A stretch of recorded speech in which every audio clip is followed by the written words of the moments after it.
ఉన్న బంగారాన్ని విడిపించి ఆ రోజు ఆన్లైన్ రేటుకే మేము కొంటాం. Sharma gold company. నమస్కారం, సుమన్ టీవీకి స్వాగతం. మహాశివరాత్రి యొక్క విశిష్టత ఏంటి? ఈ మహాశివరాత్రి రోజున పరమేశ్వరుని ప్రసన్నం చేసుకునేందుకు ఎటువంటి పూజా కార్యక్రమాలను అవలంబించుకోవాలి అని ఇత్యాది విషయాలను తెలియజేసేందుకు మనతో పాటు ఉన్నారు ప్రముఖ ఆధ్యాత్మికవేత్త, జ్యోతిష శాస్త్ర నిపుణులు బ్రహ్మశ్రీ నందిపట్ల శ్రీహరి శర్మ గారు. గురుగారు నమస్కారం అండి. వాగర్థావివ సంపృక్తౌ వాగర్థ ప్రతిపత్తయే జగతః పితరౌ వందే పార్వతీ పరమేశ్వరౌ. అన్నపూర్ణే సదాపూర్ణే శంకర ప్రాణవల్లభే జ్ఞాన వైరాగ్య సిద్ధ్యర్థం భిక్షాం దేహి చ పార్వతి.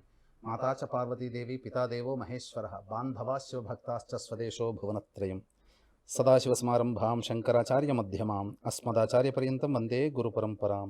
ఆదిత్యాయ చ సోమాయ మంగళాయ బుధాయ చ గురుశుక్రశనిభ్యశ్చ రాహవే కేతవే నమః. శృంగేరి జగద్గురు పీఠాధిపతులు శ్రీ శ్రీ శ్రీ భారతీ తీర్థ మహాస్వాముల వారికి, శ్రీ శ్రీ శ్రీ విధుశేఖర భారతీ తీర్థ మహాస్వాముల వారికి, కంచి కామకోటి పీఠాధిపతులు శ్రీ శ్రీ శ్రీ విజేంద్ర సరస్వతి మహాస్వాముల వారికి ప్రణామములు తెలియజేసుకుంటూ కార్యక్రమాన్ని ప్రారంభిద్దాం. గురుగారు, ఈరోజు శివరాత్రి, ఈ మహాశివరాత్రి యొక్క విశిష్టత ఏంటి? ఈ శివరాత్రి రోజున కటిక ఉపవాస దీక్ష చేపట్టాలి అంటారు. అంటే కటిక ఉపవాస దీక్ష అంటే ఏ రకంగా చేయాలా ఉపవాస దీక్ష అనేది? కటిక ఉపవాస దీక్ష అంటే చాలా రకాలు ఉన్నాయమ్మా. అందులో మీకు చెప్పాలి అనంటే ఈ కటిక ఉపవాస దీక్ష అనేటువంటి విషయానికి వచ్చేసరికి మీకు యథార్థముగా జరిగినటువంటి ఒకటి చెప్పాలి సంఘటన. ఆదిశంకరాచార్యుల వారు తన పర్యటనలో భాగంగా కాశీలోకి అడిగెట్టారు. కాశీలో ఉండి శాస్త్రగోష్ఠి జరుగుతున్నప్పుడు కాలము కాని కాలము, సమయము కాని సమయంలో అకాలమైనటువంటి వర్షం లభించింది. వచ్చేసేసరికి శంకరాచార్యుల వారికి అర్థమైపోయింది, ఇక్కడ ఎవరో నిర్జలోపాసకుడు ఎవరో ఉన్నారు కాబట్టి ఈ విధంగా జరిగిందని చెప్పేసి ఆ నిర్జలోపాసకుడిని పిలిపించుకొని అర్ఘ్యపాద్యములు ఇచ్చి నమస్కారం చేసుకొని ఆ విధంగా వస్త్రదానములు అనేది చేశారు శంకర భగవత్పాదుల వారు. నిర్జలోపాసకుడు అని అంటే జలము అనగా ఈ మన నోట్లో ఊరేటువంటి లాలాజలము కూడా మింగకుండా, ఎటువంటి పానీయం నీరు తీసుకోకుండా కఠినమైనటువంటి ఉపవాస దీక్ష చేసేటువంటి వ్యక్తి ఎక్కడ అడుగు పెడతాడో అక్కడ సుభిక్షమవుతుంది. కాబట్టి నిర్జలోపాసకులు అని అంటారు. కటిక ఉపవాసము చేయమని ఎక్కడ కూడా మనకు శాస్త్రం చెప్పబడలేదు. అది మనకు అతీతమైనటువంటి శక్తి ఉన్నప్పుడు మనం చేయగలిగేటువంటిది. అంటే ఇక దైవము తప్ప వేరే ధ్యాస లేనటువంటి వ్యక్తి మాత్రమే ఆ చేయడానికి అందుకోగలుగుతాడు. కానీ మనం అందరం ఎవరు అండి? సామాన్య మానవులం. పొద్దున్న లేచిన దగ్గర నుంచి రాత్రి పడుకునేంత వరకు ఎన్నో అబద్ధాలు ఆడుతూ ఉంటుంటాం. మన జీవితం గడుపుకోవడానికి ఎన్నో చూసి చూడనట్టుగా ఉంటాం.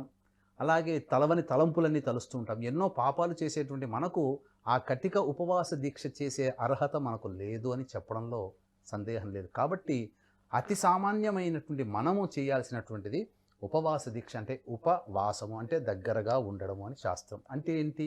దేవుడికి దగ్గరగా ఉండడం. అంటే ఏ దేవుడి బొమ్మనో లేకపోతే విగ్రహం దగ్గరనో దేవాలయంలోనో కాదు, ఆ దైవ నామానికి దగ్గరగా ఉండడం. నిరంతరం మనం ఎప్పుడూ ఎన్నో పాపాలు చేస్తూ ఉంటాం, ఎన్నో చేయరాని పనులను చేస్తుంటాం, రహస్యకృత అజ్ఞానకృత పాపములు చేస్తుంటాం తెలిసి తెలియక. అటువంటి వాటిని కూడా నిర్మూలన చేసుకోవాలనంటే శివనామం ఒక్కటే మార్గము. మోక్షాన్ని ప్రసాదించడానికి హరినామము ఎంతటిదో మనం చేసుకున్నటువంటి పాపములు దగ్ధమవ్వడానికి శివనామము అంతటి గొప్ప శక్తి కలిగినటువంటిది. అందుకనే శంకర అనంటే ఏంటి? సకలమైనటువంటి కర్మదోషములు తొలగించేటువంటి నామముగా చెప్పబడింది. శివ అంటే సమస్యలన్నీ కూడాను దూరం చేసేటువంటి నామంగా చెప్పబడి ఉంది. కాబట్టి తెలిసో తెలియకో మానవుడు అనేటువంటి వాడు ఈ యొక్క మహాశివరాత్రి రోజున చేసినటువంటి చిన్న చిన్న పుణ్యఫలములైనప్పటికీ కూడా అవి గొప్పగా ఫలితాన్ని ఇస్తాయి. అవి సత్యయుగంలో జరిగినటువంటి కథని ప్రమాణంగా చేసుకొని ఈనాటి వరకు కూడాను అటువంటి నియమాన్ని పాటిస్తున్నారు. ఉదాహరణకి మనకు శివరాత్రికి సంబంధించినటువంటి విషయంలో జాగరణ తెలిసి చేసినా తెలియక చేసినా ఆ జాగరణ చేసినటువంటి ఫలితము ప్రతి మానవుడికి దక్కుతుంది. అంటే దీనికి ఒక ఉదాహరణ కూడా శివపురాణంలో, లింగ పురాణంలో చెప్పబడి ఉంది.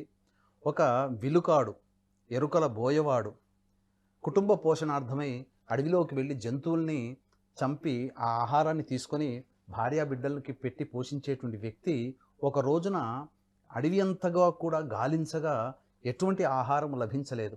చిట్ట చివరికి ఒక మారేడు చెట్టు దగ్గర ఒక లేడీ కనబడి ఉన్నది. ఆ విధంగా ఆ లేడీని చంపుదామనుకొని బాణం వేయిచుండగా అది సత్యకాలము కదా, ప్రతి ప్రాణికి కూడాను మాట్లాడే శక్తి ఉండేటువంటి కాలం అది.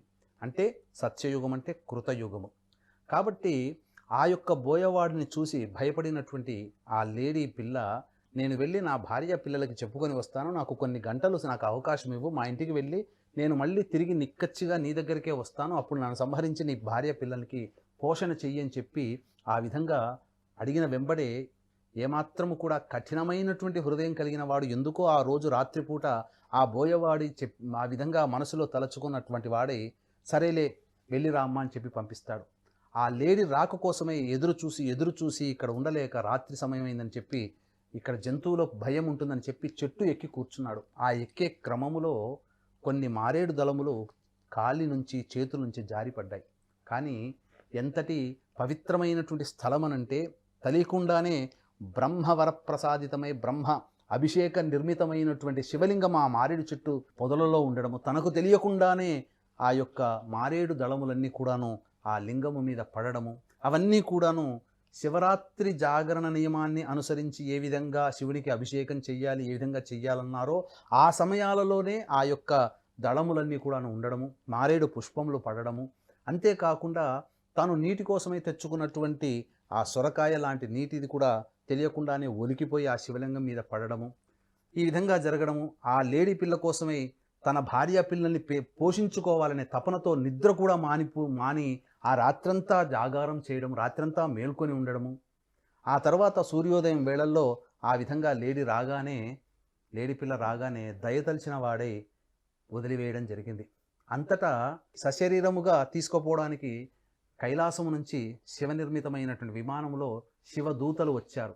అంటే దీని అర్థం ఏంటనంటే ఆ రోజు ఉపవాస నియమాన్ని పాటిస్తూ, ఎందుకంటే అడివంతా గాలించాడు కదా, ఎక్కడ ఆహారం దొరకలేదు, ఉపవాస నియమాన్ని పాటిస్తూ తాను నీళ్లు తెచ్చుకున్న దాన్ని ఆ శివుని లింగం మీద తనకు తెలియకుండానే అభిషేకం చేసేటువంటి అవకాశం జరగడము, అలాగే తనకు తెలియకుండానే లింగోద్భవ కాల సమయంలో తాను చెట్టు ఎక్కుతున్నటువంటి క్రమంలో మారేడు దళములన్నీ కూడాను కింద పడి ఆ లింగం మీద పడడం, ఇవన్నీ కూడా శివ అభిషేకము అర్చన చేసిన ఫలితము తెలియకుండానే కలగడం వల్ల ఆ యొక్క ఎరుకల వాడికి బొందితో సహా కైలాసానికి పోయేటువంటి అవకాశము లభించినది. కాబట్టి ఆ రోజు శివరాత్రి అయ్యింది కాబట్టి అంతటి పుణ్యఫలాన్ని పొందాడు. అందుకనే దీని యొక్క కథని అనుసారంగా చేసుకొని మనం గమనించుకోవాల్సిన అంశం ఏంటంటే, నీతి ఏంటంటే, మానవుడు అనగా బోయవాడు ఖచ్చితముగా ప్రాణిని చంపి తినవలసిందే, అతని జీవనాధారమే అది. కాబట్టి తెలిసో తెలియకో అతను జీవితాంతం ఎన్నో పాపములు చేసి ఉన్నాడు. కానీ ఆ ఒక్క శివరాత్రి రోజున చెయ్యని కారణము చేత, అనగా పాపము చేయని కారణం చేత పుణ్యము చేసిన వాడే పాపరాశి అంతా కూడా దగ్ధమై పొందినటువంటి పుణ్యరాశి పెరిగిపోయి అతను బొందితో కైలాసానికి వెళ్ళే అవకాశము ఆయన జన్మకి కలిగింది. వీక్షించేటువంటి సుమన్ టీవీ ప్రేక్షకులకు భక్తిపూర్వకమైనటువంటి విజ్ఞప్తి. కాశీలో మా స్వంత భవనం శ్రీ శంకర కామాక్షి నిత్యాన్నదాన ఆశ్రమం ఉంది. అది చాలా పురాతనమైనటువంటి భవనం, 100 సంవత్సరాల నాటిది. నదికి అతి దగ్గరలో కేదారేశ్వర మందిరానికి చాలా దగ్గరలో ఉన్నది.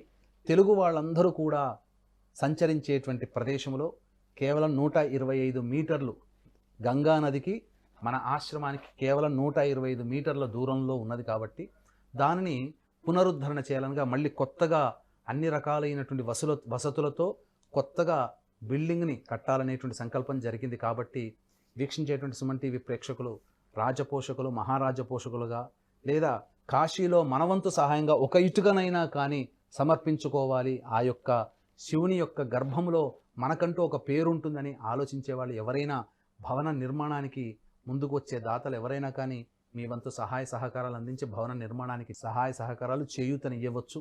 అలాగే మహాశివరాత్రి సందర్భంగా 8వ తారీఖు రోజున 121 సార్లు రుద్రపారాయణము, 9వ తారీఖు రోజున 24 హోమాలు, అనగా శని దోషం ఉన్నటువంటి వృషభ, మిథున, కర్కాటక, సింహతుల, వృశ్చిక, మకర, కుంభ, మీన రాశుల్లో జన్మించినటువంటి వారికి, అలాగే వివాహం కావాల్సినటువంటి అబ్బాయిలకి అమ్మాయిల కోసమై, అలాగే దాంపత్య సమస్య, సంతాన సమస్య, ఉద్యోగ సమస్య, ధనపరమైనటువంటి సమస్యలతో ఉన్నటువంటి వాళ్ళకందరికీ కూడా ఈ 121 సార్లు రుద్రపారాయణము, 24 హోమాలు అనేటువంటి జరిపించడం జరుగుతుంది.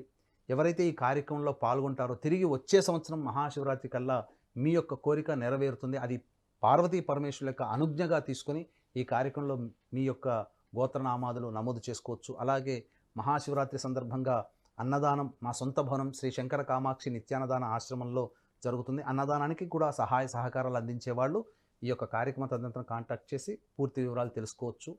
అలాగే ముఖ్యంగా నూతన భవన నిర్మాణం జరుగుతుంది కాబట్టి మీ పేరిట కాశీలో ఒక రూమ్ అనేటువంటిది కూడా ఏర్పాటు చేయడం జరుగుతుంది. కాబట్టి అవకాశం ఉన్న వాళ్ళు మహారాజా పోషకులుగా ఈ యొక్క రూమ్కి సంబంధించినటువంటి దాతలుగా ఉండదలిచిన వాళ్ళు కూడా ఈ యొక్క కార్యక్రమ తదనంతరం కాంటాక్ట్ చేయవచ్చు. అంటే దీని అర్థము బట్టి మీరు వీక్షించేటువంటి సుమన్ టీవీ ప్రేక్షకులు గమనించుకోవాలి, ఎంతటి మహాశివరాత్రి ఎంతటి పరమ పవిత్రమైనటువంటిదే. కాబట్టి మహాశివరాత్రి రోజున శివనామస్మరణాన్ని చేయడం అనేటువంటిది మానకండి. జన్మకో శివరాత్రి అని అంటుంటుంటారు. కాబట్టి ఈశ్వరుడు అంతటా సర్వవ్యాపితమై ఉన్నటువంటి మహాశివరుని యొక్క అనుగ్రహాన్ని పొందే ఏకైక రోజు ఉన్నదయ్యా అంటే అది మహాశివరాత్రి రోజునే. కాబట్టి ఆ 24 గంటల సమయము అనేటువంటిది సూర్యోదయ ప్రభృతి మొదలు సూర్యోదయం తిరిగి తెల్లవారి సూర్యోదయం వరకు కూడా వీలైతే వీక్షించేటువంటి సుమన్ టీవీ ప్రేక్షకులు వీలైతే ఉపవాస నియమాన్ని పాటించండి. షుగర్, బీపీ ఈ రోజున చాలామందికి థైరాయిడ్ అన్నీ కూడా ఉన్నాయి. కాబట్టి ఉడికించినటువంటి పదార్థాలు భుజించండి. అలాగే మాగబెట్టినటువంటి పచ్చళ్ళు కానీ ఇవన్నీ కాకుండా చక్కగా ఈ సంబంధించినటువంటి రొట్టెలు కానీ ఏవైనా కానీ అవి మీరు భుజించండి. పాలు, పండ్లు తీసుకోవచ్చు, తప్పు లేదు. ఎందుకంటే మనము ఏదైనా ఒక పని చెయ్యాలి అంటే మన శరీరం శక్తి కలిగి ఉండాలి. మనము మన యొక్క మనసు లగ్నం చేయించి ఉండాలి. అంటే ఇక్కడ ఆ లగ్నం చేసే విధానంలో కూడా శక్తి లేకపోతే ఏమీ చేయలేము. కాబట్టి వీక్షించేటువంటి ప్రేక్షకులు ఈ యొక్క మహాశివరాత్రి రోజున పాలు, ఇతర పదార్థాలు అనగా పండ్లు ఇవి తీసుకొని సహజముగా వచ్చేటువంటి పండ్లు తీసుకొని మీరు మీ యొక్క ఆకలిని తీర్చుకోవచ్చు, తప్పేమీ లేదు. అంతేకాని భోజనం అన్నముతో చేసినటువంటి పదార్థము, ఉడికించినటువంటి పదార్థం అనేటువంటిది చేయకూడదు.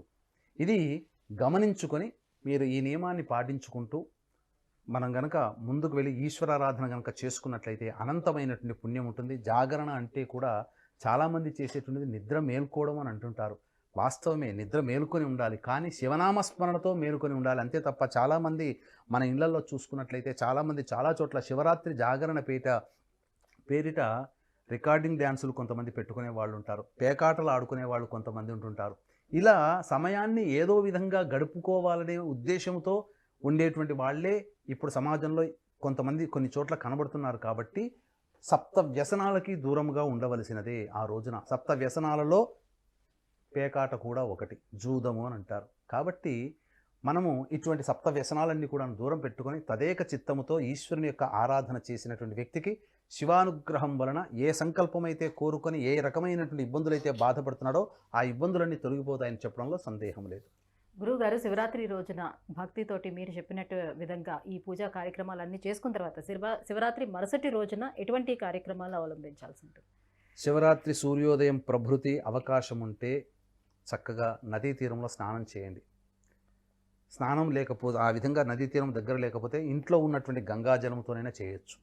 లేదు అనంటే గంగేచ యమునే కృష్ణ గోదావరి సరస్వతి నర్మదే సింధు కావేరి జలేస్మిన్ సన్నిధింకురు. ఈ యొక్క సప్త నదులని పేర్లు తలుచుకొని ఆ నదులలో ఉండే పవిత్రమైన శక్తి నేను చేసే స్నానంలో లభించాలని చెప్పి భావన చేసుకుని ఆ నీటితో స్నానం ఆచరించి చక్కగా ఇంట్లో దీపారాధన చేసుకొని శివ సహస్రనామము పారాయణం చేయడం.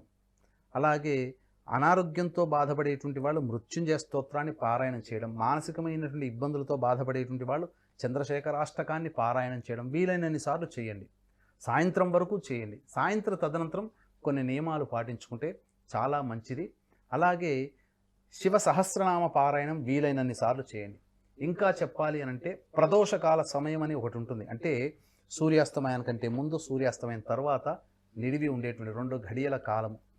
కాబట్టి ఆ ప్రదోషకాల సమయంలో మీరు శివ సహస్రనామ అర్చన, శివ సహస్రనామ పారాయణ ఇవి చేసినట్లయితే శివానుగ్రహం అతి తొందరగా మీకు కలుగుతుంది. ఎందుకనంటే ఈ రోజుననే భక్తవశంకరుడైనటువంటి ఈశ్వరుడు అతి సులభుడై అందరి కోరికలు నెరవేర్చడానికి ప్రసన్న సమేతముగా ఉంటాడు. కాబట్టి పార్వతీ యొక్క సమేతముగా ఉండి పరమేశ్వరుడు చాలా ఆనందముతో ఉన్నటువంటి సమయము శివరాత్రి రోజున. కాబట్టి ఆ రోజున మీరు ఏ రకమైనటువంటి ఆరాధన చేసినా తప్పకుండా ఆ యొక్క శివుని యొక్క అనుగ్రహం వలన మీకు సమస్తమైనటువంటి కోరికలు తొలగడమే కాకుండా తెలిసి చేసినా తెలియక చేసిన, రహస్యముగా చేసిన, 10 మందికి చెప్పుకోలేకపోతాం కొన్ని పనులు చేసి, ఆ యొక్క దోషములన్నీ కూడాను ముమ్మాటికి ముమ్మాటికి ముమ్మాటికి తొలగిపోతాయి అనడంలో సందేహం లేదు. సర్వజనులు కూడా పాప విముక్తులయ్యేటువంటి ఒకే ఒక్క రోజు మహాశివరాత్రి రోజున. కాబట్టి పాపము అనంటే ఎదుటివాడు బాధపడేటట్టుగా ఒక మాట అన్నది పాపమే. పాపములంటే చెప్పినటువంటి పెద్ద పెద్ద పాపాలు చేయాల్సినవి కాదు. చిన్న మాట ఎదుటి మనిషి యొక్క మనసు బాధ పెట్టినా అది క్షోభ కిందకే మారుతుంది, అది శాపము కింద మారుతుంది. కాబట్టి అటువంటి తెలియనకుండా చేసిన, తెలిసి చేసినవన్నీ కూడా ఈ యొక్క శివరాత్రి రోజున చేసినటువంటి శివనామ స్మరణ పారాయణం వలన తొలగిపోతాయని చెప్పవచ్చు. గురుగారు, మహాశివరాత్రి యొక్క విశిష్టతను గురించి, అలాగే శివరాత్రి రోజున శివానుగ్రహం కోసం ఏమేం చేయాలనే విషయాన్ని తెలియజేసినందుకు ధన్యవాదాలు గురుగారు. సర్వం శ్రీ ఉమామహేశ్వర పరబ్రహ్మార్పణమస్తు.